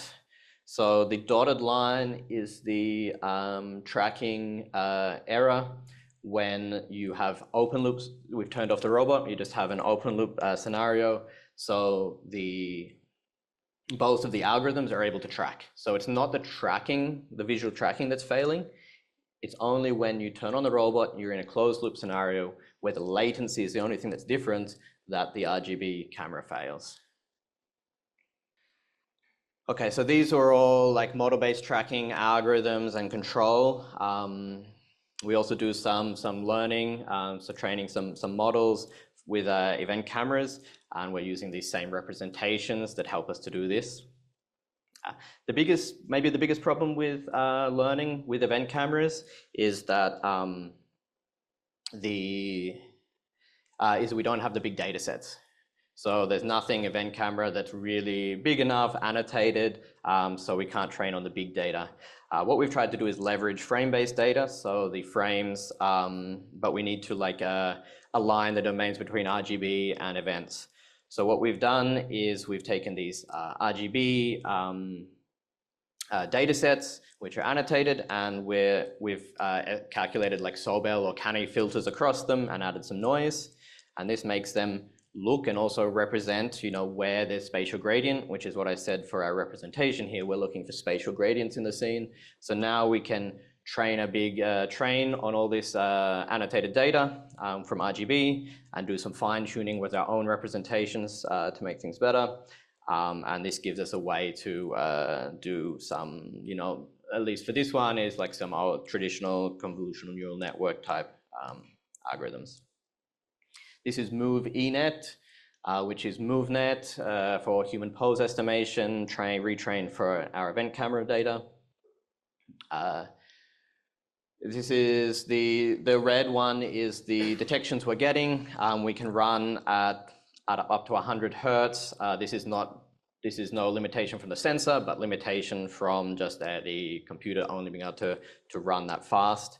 What we want to do, and what we do, is we actually drop that down to 10 hertz. We run it on a CPU. And what we do is velocity integration in between. So we're looking at the optical flow of every joint in between these detections of the joint. We're integrating the optical flow along with it and able to get an output of the human pose at something more like 1000 hertz. Actually, the optical flow runs at something like 20, 30 kilohertz. So we can do it quite fast. Eye tracking is another great example to use for these cameras. So basically, we can use the same kind of tracking algorithm, but it's really good because we have, if we have a glasses with the cameras looking at the eyes, the eye, everything is kind of static relative to the camera except for the eye itself. So we're getting just good detections of the changes occurring, and the eyes have fast motion, periods of fast motion where you want to track smoothly, and periods of no motion where you kind of don't want to have to process if you don't need to reduce computation. Okay, so this is the vision side. We also do tactile, work in tactile. So in the same way, you can borrow that same sampling algorithm and apply it to capacitive sensing for on the eye cub skin. And so as you press more, As the change goes up, you get spikes, and as you release, you can also get spikes. So this can be really practically really good for the iCub or a robot that typically you're not touching the body all over simultaneously. It's located to a specific part of the joint where there's interaction. So you don't want to be sending data from all the axles all at once, but instead just looking to send just where there's the interaction. And from our perspective of a robot that is neuromorphic, we want to have everything in spikes to be able to do some integration in spiking neural networks from vision and touch. We've got a project on the chip design. So this is a real design of the chip and fabricated to replicate these kind of responses from the skin. There's fast and slow adaptive responses. Here you can see this is a measurement of the real tactile sensor applied to this chip, where you're getting a higher frequency of data when the force is going up, and a higher frequency of the blue spikes when the force is going down. We've also got work in designing like the sensors themselves. So in this case, you can take a whole bunch of force sensors and print them on a flexible sheet, and then spiral them up and put them inside this kind of plastic. And this means you've got a lot of sensing in a very small area. So this is really great for if you've got fingertips or something like this, where you want a lot of sensitivity. However, in this case, you don't know where the sensors are arranged or anything, so you need to do some calibration. But this is very similar to what we see in neuroscience about the skin, where there's not also a nice arrangement of receptors in the skin, but instead the body needs to learn to calibrate this to understand what's going on. So we also have projects looking at doing this network of calibration. And this is finally a project for EMG reading for prosthesis control. So in this case, we're measuring EMG signals, which are the spikes coming from the nervous system at the end to control the muscles. This is a high resolution, 64 channels, and we're interpreting this, learning with a spiking neural network to be able to learn what the EMG signals should be to when they want to move the hand in certain ways. And so, yeah. Okay, this is the event-driven perception for robotics team. We're 15 to 20 people growing at the moment. Got some ideas for, collaborations, let's say, things that I'm interested in that maybe you guys know more about. Well, probably do know more about than me, like looking at event-driven nerfs so we could model the object rather than having to have the model beforehand. Maybe Gaussian splatter would be better because we want to run things faster. Also, transformers is an interesting topic for me because this is learning across spatial temporal domains, which seems to be very good for the event data. And if you're interested in spiking neural networks to reduce power, reduce computation, it's also an interesting idea for us. So thank you very much. Thank you very much for a beautiful presentation. Are there any questions or comments? So maybe if I can start with the first question, would be maybe for the future application would be optimal to have kind of switching between event and continuous sampling, like for the bad vision, like, if you have foggy, like, situation or dark, like, condition, maybe then doing like continuous sampling would be helpful to feed everything later to the higher vision systems and get this, like, sensing. Because I think your system could be very sensitive for the threshold of the movement.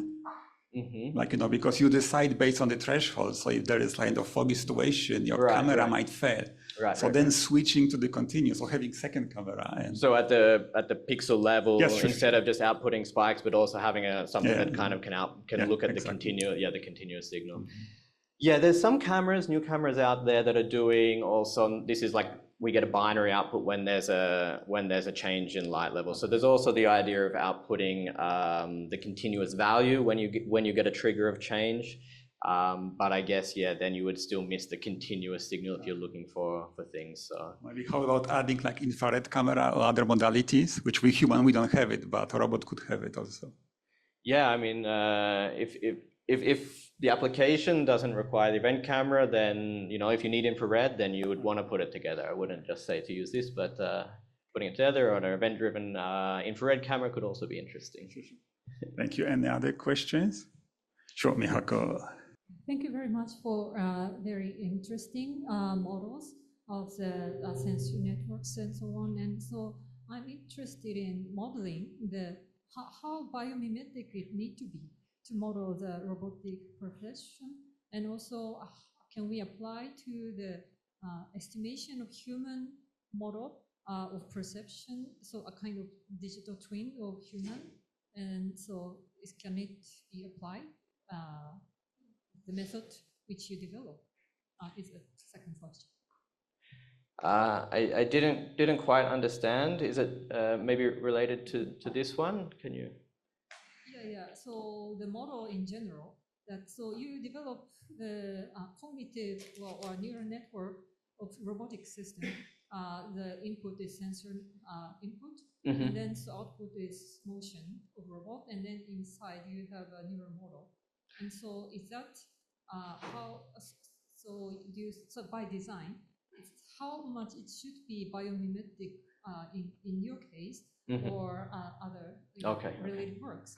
Right, so looking at, okay, if you're going to model the entire robot from sensor input to, you know, action output with one neural network.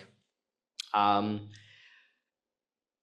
think we do a combination of this. We have the idea that we're looking at neuroscience and having a look at what's happening there to make models like spiking models, which I showed maybe early on, and having a look at what happens when we produce these.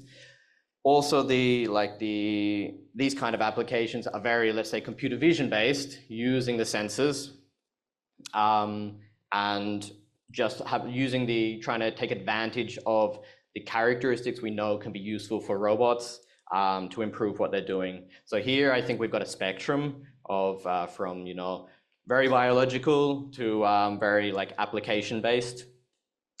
In our group, we span this spectrum, and we also have projects that kind of try to meet in the middle to try to answer the question that you're asking, which is how much of it should be bio-inspired and how much maybe not.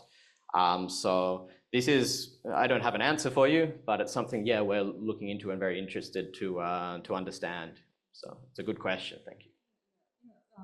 So that kind of model can be also applied to the user modeling, and so like a kind of human also have a cognitive system in neural networks and sensing, and so robot and human interaction system, we can be able to model both robot side and human side. So yeah, so that's why I'm asking this question. Yeah. Thank you very much. Okay, you're welcome. Thank you.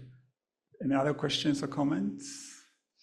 So if I can add one more about the tactile part, do you take also into account this kind of top-down attention? For example, if I know I'm looking for the rough object, I would focus on the low frequencies in the tactile touch. Right. So do you take also such information attention? At the moment, we haven't done those kind of experiments to get that far. I mean, I think in like there's probably work out there that they're looking at that. So then the work that we're doing is really like getting that neuromorphic sensing into the chips. So yeah. So for the future. Thank you very much. Thank you again. Thank you.